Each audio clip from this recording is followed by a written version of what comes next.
Hello, this is my second run of Elden Ring, even though I don't know if it qualifies as the second run, as I never finished the first. My first run was a character named Adiza that looked like this and was a mage, I guess. A main int. So for my second run, I made a character that is named Adiza, looks like this, and mains Faith.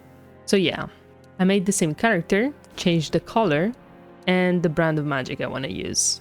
I reskinned my character. I have no defense for this, besides the fact that I like playing as some version of myself, and I have no imagination. I personally don't understand why or how people play as characters that are just like hot woman or ugly as fuck skeleton, but that's a conversation for another day, so this is me. My actual Elden Ring experience actually started with reading the adventure guide, which I didn't know existed. I knew most of the information in it, and I doubt it's all that useful to new players either.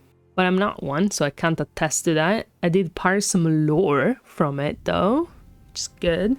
After that, I even attempted to pay attention to the intro of the game to try and not miss important story clues. Because even though I'm a strong proponent of the theory that the Souls games have basically no story, because lore and story are different things, Elden Ring is allegedly not a Souls game, so a faint hope of understanding something vaguely related to a storyline is still in my heart, even though I have already played 80 hours of the game and I remember nothing of the sort, but that was a long time ago, so it doesn't count. So I took some notes. From my understanding, as of day one of playing, once upon a time there was this Elden Ring, then some demigods, I'm not sure exactly, started killing, I think, other demigods and even gods, maybe? And that led to a war that then led to the shattering of this very important Elden Ring. The land has since been full of curses, madness, and things like that, and now I'm here, tarnished of no renown, blessed by grace. I don't know what this grace is, but it seems very present, and supposedly guides tarnished, which is what I am. Rebranded undead, if you ask me. In any case, it leads them to something. Maybe the Elden Tree, maybe to become the Elden Lord. Is the Elden Lord the king of this place? I really have no idea. As far as gameplay goes, I chose the Prophet class for Faith. So I'm equipped of this very ugly outfit, a spear, thing to do magic with, and a shield. I cannot stress enough how big of a priority it is for me to get a better outfit as soon as possible. I hate being ugly in video games, which is half the reason I hate Dark Souls 1. I immediately am given a gesture, which prompts me to talk about the fact that I couldn't care less about the online aspect of these games. I appreciate it might be fun, but to me, playing video games has become basically a completely solo experience, besides from streaming, and I hate the intrusion of other people in it. In fact, the online things of these games are very immersion breaking for me, and maybe in the future I'll turn it off entirely not to see even the stupid messages on the floor, even though they can be useful sometimes. In any case, gestures themselves are kind of fun anyway, and I remember that there were some actual uses in the game, so I don't mind them too much. In the very first room of the game, I also noticed that maybe there is an upper floor, which I couldn't find an entrance to or a way to. I find this mildly frustrating because I'm sure I will forget about it and that I can get there somehow since this door is here. But I guess not right now, maybe. So funnily enough, one of the first instincts I had playing the game is, man, I wish I could fly, which unfortunately I don't think I will ever be able to do. After being rightfully shafted by the first enemy, as intended, I noticed that Molina, I think that's her name, mentions a weird golden order and that it prohibits seeking the Elden Ring. I wonder why that is. Then I did the tutorial area for a quick reminder on how to press buttons. I killed the first micro boss and then got frustrated about another item I didn't know how to get. I think this one I can actually get to, but I don't know where, and I didn't look. I decided not to use the imp key that I chose as a gift at this imp and moved on outside. I don't really remember how it felt to get outside the first time I played the game. Probably awesome. But I do remember I ended up doing basically exactly what I did here, which is talking to the guy near the grace, saving, noticing the mini-boss on a horse, which I knew would be too strong for me, did not bother to try to fight him, not even once, and just went around exploring the seaside. For some reason, I'm instantly attracted to the wild animals, the shiny skulls, and the seaside. I think it's like an instinct to walk the perimeter of the map, to try and see as much as possible before moving forward. In any case, I ended up climbing down a side and fighting some spiky blobs that I remembered are weak to fire, which gave me an opportunity to test out my very short-range fire spell. I don't dislike it, to be honest. I also killed the skeletons just after, which were a little bit more of an issue, because they respawn. And then, as I was thinking I didn't find anything interesting for my trouble, I found the merchant, which was neat. I bought his titanite. Just after, I found this coastal cave, which was too dark for my liking, and I faintly remembered the adventure guide actually saying I should have a torch for those. So the adventure guide was useful after all. So I teleported back up. I do find that being able to teleport away from basically anywhere at any time makes exploration so much less stressful, and I appreciate it so much. If there is one thing I hate, besides looking ugly, is backtracking, which is like the other half of the reason why I hate Dark Souls 1. Anyway, I then continued to ignore the horse guy and went forward a little bit on the graced, quote-unquote, path to the Church of Elle. I remember Molina was gonna reappear at some point, and I had noticed I couldn't level up yet, so I was kinda looking forward to it. No Molina though, but I did get a crafting kit and upgraded my spear. Crafting is a nice addition, especially for the bigger amount of projectiles it gives me access to. And it's also useful to fight the hoarding instinct we'll all have with healing and buffing items. I have, in recent times, become much less of a health potion hoarder and started using items basically as soon as I have them available.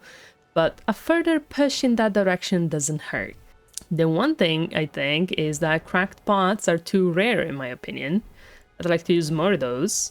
But we're just at the beginning, so I might be wrong, I don't remember. I noticed the vendor has some nicer, allegedly, clothes, and set out to farm some money to get them. I fought some bats, hoping to find something, but I found nothing. Then I had to pause the game for like half an hour. Except, you can't pause the game, for some reason. I hate this quote-unquote feature of Souls games. I get it for the online aspect, but I think you could deactivate pausing in those circumstances instead of like making it impossible to pause ever. I then committed fratricide and killed an owl. In my defense, I immediately regretted it. I found one of those dung beetle things, except it was one of the useless ones and not the cool kind that gives titanite, so whatever. Then I slaughtered some soldiers, kinda hoping they would drop some of their stuff, because I'm still so fucking ugly. They did drop a sword though, which I tried using for a while. I went to the Grueside cave and died my first few tragic deaths to wolves. I hate fighting more than one enemy at once. It sends me in a panic. So I tried fighting them one by one, almost died anyway, but made it. And got a cracked pot and a rune for my troubles. For the ones that don't know, runes hold experience points and you can use them whenever you want, so they're very nice. As I said, I espouse the use consumables immediately ideology, so I used my cracked pot as soon as possible against the cave boss, and proceeded to die miserably, because I'm not used to the enemies chaining so many attacks anymore. I ran back, ignoring the wolves. And the boss took me 2 more tries, but it did help me get a bit more used to my fire spell and dodging and everything, so that was nice. It also gave me a fairly useless talisman and a little bit of experience, which I obviously immediately used to buy clothes, which I then forgot to put on. The reason I forgot is because I also bought a torch, which reminded me of the previous case, so I went to do that. Having to hold the torch was kind of a problem for me, as I couldn't decide if I should hold it in my left or right hand, or use magic, or my spear in the other. I still don't know what's better, besides obviously the spear is better when you don't have mana. I fought the monkeys with not many issues, and unashamedly summoned the NPC for the boss as soon as I saw it. I'm way past feeling shame about summons, I do not care. I want to progress. It took a little bit and I did risk dying, but we did end up killing the 2 mini-bosses of the cave. And I see that I can go back to the entrance or continue in the cave. I decided to continue in the cave. And I also remember I have better clothes to put on. Except they are not better. They're equal, if not worse, in terms of ugliness, the only important stat. I moved past my disappointment and I am pleasantly surprised to find myself in the island I was eyeing earlier from the coast. I had forgot about this entirely, and it is so cool that I walked under the water to get to it, as I assumed I'd be teleported there eventually instead. I explored the island a little bit, a bit too much to be honest. Found the church, but I honestly don't know if dragon magic or whatever will be a good vibe for my character. In any case, I don't have the stats or items for it, so who cares. Dragons are cool for the record though. The mini-bosses before gave me an item to modify clothes, so I did that to the OG ugly outfit and put that one back on. It's not better. I also bought some recipes for crafting, but didn't find anything useful yet. I then set out to murder some more soldiers, and I was actually pretty successful. In the first try, I killed a couple, then everyone got alerted, so I ran to the grace, which is I think pretty standard practice. That finally prompted the Molina Cutscene, so I officially have a waifu. She said I am from beyond the fog, which is, I assume, another way to say tarnished, and I don't know what tarnished means anyways, so whatever.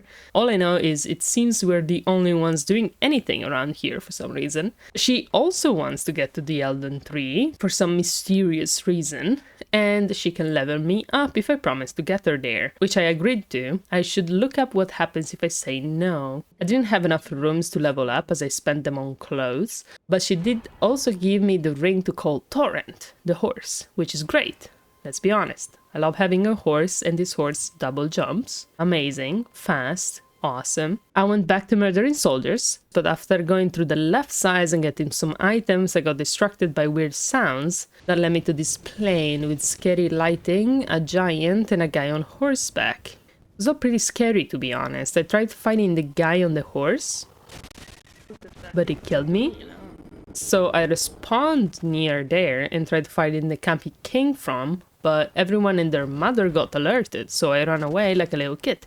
Saw this statue that I remember should point to a cave or something. Then I had a very scary encounter with this spicy tentacle thing, which in all fairness I do remember, but it was still too scary to commit to fighting it.